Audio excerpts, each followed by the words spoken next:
Un video más, mi gente. Me gustaría saber desde dónde tú pierdes el tiempo viendo mi video.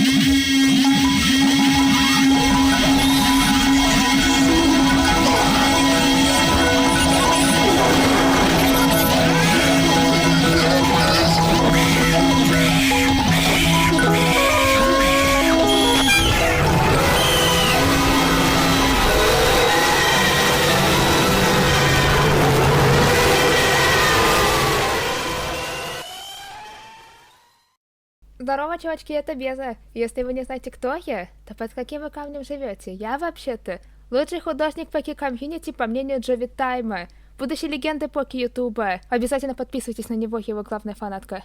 Это просто величайшее достижение. Но сегодня не про покемонов. Сегодня я поясню за игру, которая занимает большое значение в моей жизни. Хотя это слишком выебисто звучит. Короче, игра, которая частично сформировала мою личность. Ну, это не менее выебисто, но это уже правда. Короче говоря, Кэтвар. Андеграундная игра, созданная в 2010 году российским школьником, на тот момент известный в комьюнити как Рыжеус или Мурр. Изначально это должен был быть симулятор котов-воителей, но потом он понял, что это хуйня ебаная для детей от старых математичек, и теперь это фэнтезийное ММО-РПГ про диких котов. Просто охуенно звучит. Давайте я вам расскажу вначале про мирострой. В Кэтваре есть 3 вселенных со своими племенами и кланами, и они друг с другом не пересекаются. Вы друг к другу в гости ходить не сможете, но общаться да. Первая и некогда единственная — Озерная. Там племена основаны на котах-воителях, поэтому единственное интересное, что там может быть, это срачи. Типа предводители хотят захватить чужие территории и неиронично подписывают контракты, мол, дайте нам эти локации, или мы пойдем ебашить ваше население. И прикол в том, что при этом на самом деле довольно ответственная должность для такой ноунейм игры. И этим челам там лет по 20 с копейками. Вот им делать нехуй на своем ПВЗ. Далее идет морская вселенная, можно сказать, неудачная проба пера, ибо там всего 3 племени. Самый маленький актив, нет ничего интересного. Туда идут только интроверты, которые хотят минимизировать общение с другими людьми, ну или посмотреть на фоны племени Луны. Ну и вселенная Творцов, самое пиздатое творение Рыжика. Фишка в том, что здесь можно создавать собственные предметы и локации, а если сильно захотеть, то и свое племя. Если оно разрастется, то оно может стать каноном, и тогда туда можно будет завести своих NPC и все такое. Еще там есть мир мертвых, но об этом немного погодя. Ну, допустим, чел, который решил впервые зарегаться, решил, значит, зайти в игровую, но не может, потому что неизвестно, как ты выглядишь. И тут уже следующий пункт — это кастомизация. Вот тут Рыжик с тимой художников прям постарался. В местном, так называемом конструкторе окрасов ты должен собрать спрайт своего кота из элементов по типу пятнышек, полосочек, всякого такого. Но тут этих элементов прям дохуище. Тут можно собрать любую комбинацию, можно изменять пушистость, длину хвоста, форму ушей и т.д. Короче, челы тут прям ходят с уникальными окрасами, потому что тут можно собрать вообще кого угодно. Тут можно даже менять прозрачность цветов. Короче, молодцы прям. Теперь можно заходить в игровую. Но вот тут-то все впечатление руинится, потому что... Что это за ублюдское оформление? Вот этот бежевый с оранжевым и черным просто пиздец вообще не сочетается. Усный менял оформление с начала времен, видимо. Ну, вообще-то так и есть. Чуть-чуть ты лишь менял. Благо, даже на эту игру есть моды, которые делают интерфейс более компактным и красивым. Так что давайте краткий гайд. Вот чат, действия, инвентарь, статы, история, которая нужна для проверки, кто издал предметы, доказательства убийств, и генеалогический кустик, и я хз, нахуя он нужен. Давайте вторую причину, за которую игру можно обосрать, это прокачка навыков, потому что надо пиздец как много гриндить. Хотя на большинство статов можно забить хуй, единственные, которые тут нужны, это активность, боевые умения и, возможно, обоняние, если ты хочешь уметь охотиться. Активность влияет на то, как быстро ты делаешь переходы между локациями. И когда ты только родился, тогда он у тебя составляет 2,5 минуты нахуй ожидания, ничего не делания. И чтобы это ускорить, нужно сделать дохуя этих переходов, что вполне логично отпугивает новых игроков и заебывает существующих. Но все же есть пара вещей, которые удерживают людей в этом самом конце. В общем, эта игра только чтоб в шараге было, чем параллельно заняться на пиздец скучной лекции. Ну ладно, допустим, ты накачал ходячий миф, вместо того, чтобы учить свойства матрицы, это не так уж и сложно. Теперь давайте поговорим о боевке. Несмотря на скучность геймплея, боевка тут чутка более динамичная и продуманная, чем вы могли бы подумать. Главный элемент боевки — стрелка, которая появляется над котом, когда он переходит в боережим, и она показывает направление атаки, и притом она сама еще является шкалой стамины. Да, стамина юзается только в бою, она сносится, когда ты наносишь и получаешь урон. А то, сколько сносится, зависит от статов атаки тебя и оппонента, вашей бодрости и от места, потому что удар по лапам и хвосту гораздо менее больный, чем в горло. Если тебе вынесут стамину, то тогда ты не сможешь бить, а если после этого ударят тебя, то тебе уже снесут хп, если режим опасный. Какой нахуй режим, спросите вы? А вот вы смотрите на цвет наконечника стрелки. Если он черный, то это безопасный режим, который используется в тренировках. Если он красный или белый, то тут тебя могут уже отъебать, с разницей в том, что белый опаснее. Также я не могу упомянуть скрытые параметры. Это обилка, которая рандомно выдается каждому коту при рождении, но она появляется только спустя 24 дня. А скрыты они только потому, что тебе никто не напишет, что тебе досталось. Ты должен сам это выяснить, сравнивая себя с другими. И я без понятия, почему с этой гейткипит. Обилки, которые тебе могут выпасть, это, например, защита, чтоб сносила меньше стамины, стрелка быстрее крутится, быстрый реген стамины, сила удара, выше скорость, когда ты идешь в противоположную сторону от стрелки, уменьшение траты стамины на удар и так далее. И еще прикол в том, что тебе не дается что-то одно из этого списка. Все эти обилки, по сути, тоже статы, при рождении тебе рандомное генерируется дробное число, некий коэффициент проявления каждого навыка, и их сумма всегда равна 1. То есть у тебя, в принципе, невозможно точно опознать свой параметр. Ты бы наверняка мог подумать, а как самообороняться без стамины? Не будешь же ты бегать от врага, пока не отрегенится? Но я вам скажу, то, что это вообще-то лучший варик. Но тут есть возможность ударять при снесенной стамине, но это будет значительно отжимать уровень бодрости. А вообще, каким бы прокачанным ты ни был, если на тебя напала группа, то это практически фатально. Потому что они могут тебя окружить, и ты не сможешь отбиться ото всех. Поэтому лучшее, что ты можешь сделать, это выйти из игры вообще и ждать. Потому что на игроков в оффлайне нападать нельзя. Но если они тебя успеют избить, но не убить, то ты все равно никуда не денешься, потому что тут есть кровотечение. И у тебя будет отниматься хп, если ты будешь ходить. Но, в общем-то, это не прям гарантом фаталити, ты можешь попросить более крупного кота отнести тебя в сейф-спот или принести тебе хилку. Но знаете, что фатальное? Босс-файты, если их можно таковыми назвать. В каждом племени есть несколько боевых NPC, которые нападают на игроков при активизации. Некоторые из них безопасные и созданы чисто для тренировки котят. Некоторые могут нанести небольшой урон и являются для фарма еды, а некоторые из них очень лютые. Их там прям реально много у каждого племени, и их всех и не перечислишь. Но есть те, которые обитают на нейтральной территории, их можно сказать, что являются основными боссами для всех игроков. Самый крутой босс, по моему личному мнению, находится ясен хуй в ВТшке.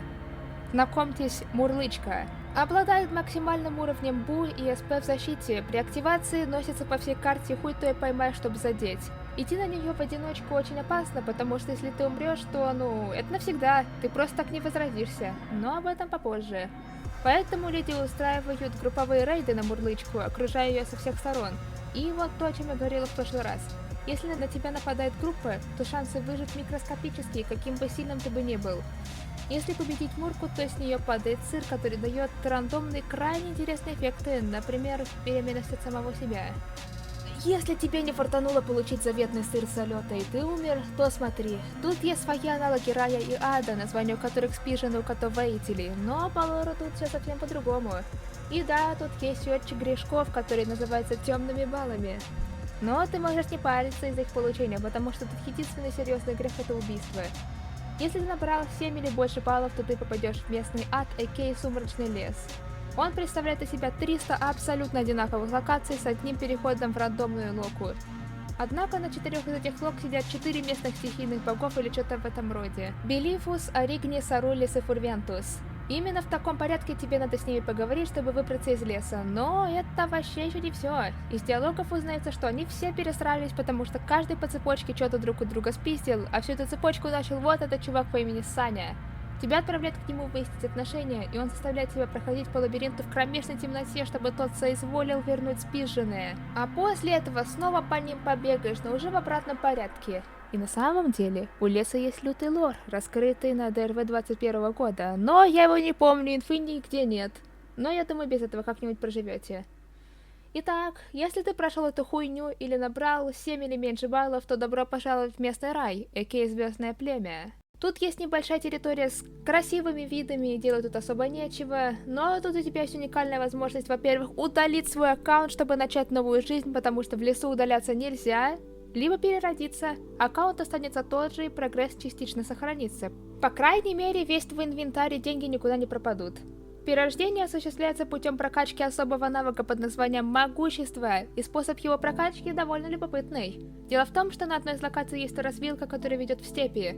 Большой лабиринт, где каждый день в определенное время суток спавнится определенное число так называемой звездной пыли. Поэтому, когда время подходит, все мертвецы несутся туда охотиться на сей волшебный порошочек, пока другой не забрал или не спиздил у кого-то другого. На самом деле, недалеко от степи сидит вот этот вот дух по имени Млечный Путь. Он еще тот вынюхиватель всякого стафа. Поэтому, если ты принесешь ему дозу, то он наградит тебя могуществом. Ты можешь переродиться, когда процент навыка станет равен 100%, а количество получаемых процентов зависит от того, сколько райской гущи ты принесешь за раз.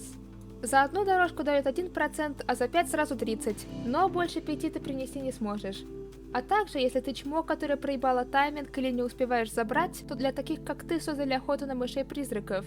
И тут есть барыга, который дает дозу на 36 мышей. Акция работает в любое время, но ты заебешься всех этих мышей ловить. Если тебе впадло перерождаться, а удалять перса не хочешь, и если ты соответствуешь определенным несложным требованиям, то есть особое предложение – душевая кабина.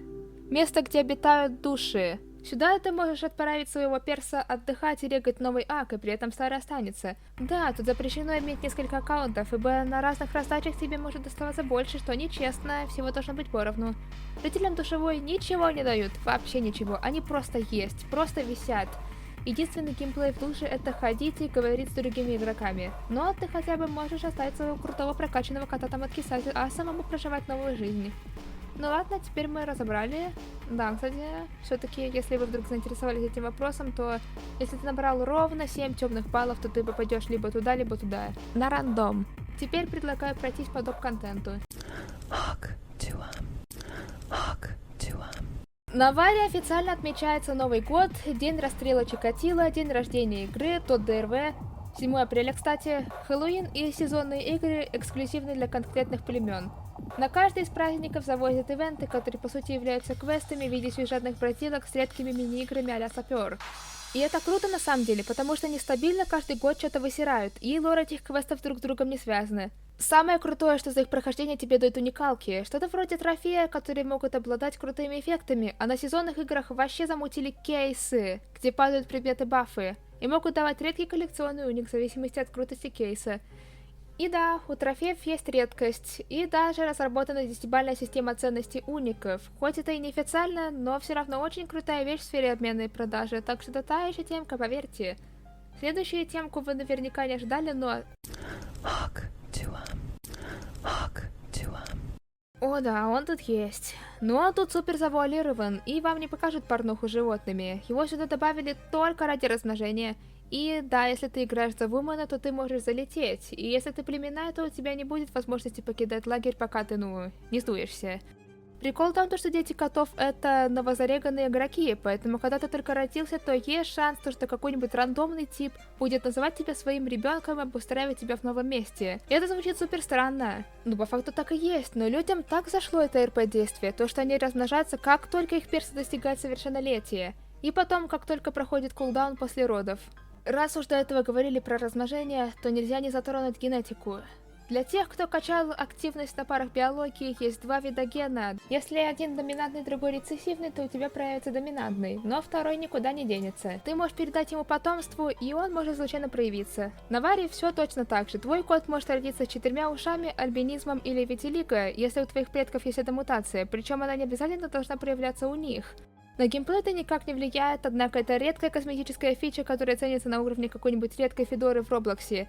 Именно ценится! Ведь изначально мутации появились потому, что кто-то купил купон на них. Аукционы на купоны проводятся и сейчас, так что ты можешь не надеяться на рандомное благословение генетики, а стать постояльцем Чернобыля гарантом. Только вот люди готовы платить за ними какие-то заоблачные суммы игровой валюты, откуда они вообще берут столько? Ну, в общем, так и было, кто-то купил мутацию, размножился с обычным котом, и у детей теперь есть скрытые гены. И если от них появятся дети, то тогда они могут стать мутантом, как и их дед. А если два кота с видимой мутацией размножились, то их детей она тоже видимая, и такие цепочки просекли то, что на этом можно подзаработать. Поэтому не договариваются с людьми до того, как они регнутся, мол, гони поближе, а мы тебе приглашение в наш личный сервер в матке мутировавшей кошки. Просто представьте, насколько это охуенно звучит со стороны для нешарящего человека. Несмотря на все эти плюхи, геймплей все равно пиздец какой скучный. Как минимум только из этих мозгоебущих таймеров. Но есть же что-то, что держит там игроков, так ведь? Дайте я вам покажу реально классные моменты игры. Начнем, пожалуй, с ленты, ведь Вар это не только игра, но еще и целая соцсеть. Тут есть вкладочка, где можно делать посты, считая на любую тему, читать это, комментить все, что постят другие. Все это придает гораздо больше разнообразия социальных взаимодействий, потому что вы вряд ли видели MMORPG, куда встроен местный Reddit. Тут очень пиздатая комьюнити, могу просто показать посты из тематических ТГК, сами поймете. Очень много людей находят кентов на Варе, жертв троллинга, и сидят они там чисто, чтобы позарить с другими. А еще я не могу не говорить про вселенную Творцов. Тут полная анархия, чилы могут делать что угодно, как и строить, создавая смешные рофильные вещи, так и разрушать, потому что нейтральные земли ВТ — это самый криминальный район на Варе. Тут лазят много накачанных шкафов, которые могут тебя убить или изнасиловать, и это тоже по сути троллинг. Чилы получают неимоверное удовлетворение от того, что лишают других прогресса, на который они потратили буквально месяцы. И за этим супер смешно наблюдать. Да, по поводу прогресса. Иллюзия самореализации. Я бы так назвала это феномен. Когда ты только родился, ты литерали лысый слепой котенок, который может только бегать в поисках молока. И ты можешь вырасти в огромного накачанного нагибатора, осеменителя всех кошек в клане. Или во властную самку, которая старопонит всех котов клана. Длительность жизни на Варе очень большая, раз уж тут легкого возрождения нет. Ваш перс может жить годами и развиваться месяцами, поэтому каждый такой качок — это еще и личное достижение в копилку. Итак, какой итог можно подвести из всего вот этого? Кэтвар — это поистине уникальная поебота, и несмотря на все свои минусы, он стал для меня одним из главных мест социализации на самом деле. Это одно из самых первых комьюнити, в которых я состояла. Я там нашла кучу людей, и с некоторыми даже до сих пор общаюсь. Варчик подарил мне много приятных эмоций не только из-за общения, но еще из-за ивентов. Каждый из них вызывает у меня приятные чувства, но вообще, хули я тут распинаюсь? Вам-то какое делочек было у меня? Вы хотите объективный обзор? Поэтому подоценка — полное неиграбельное говнище. Оно не стоит вашего времени, я вам точно говорю, я уверена. Вы захотите выйти оттуда спустя день максимум, я уже говорила почему. Тут комьюнити — это только люди, которые когда-то были детьми, выросшие на этом. Их держит ностальгия. Ну, я в их числе. Если ты не ощутил это тогда, то тогда тебе оно нахуй не надо. Вот и все. Подписывайтесь сюда и на телегу тоже, я туда прям много пощу. Читайте ЛЦ, это самый лучший комикс в мире. Ну и спасибо за то, что потратили на меня свое время. До свидос.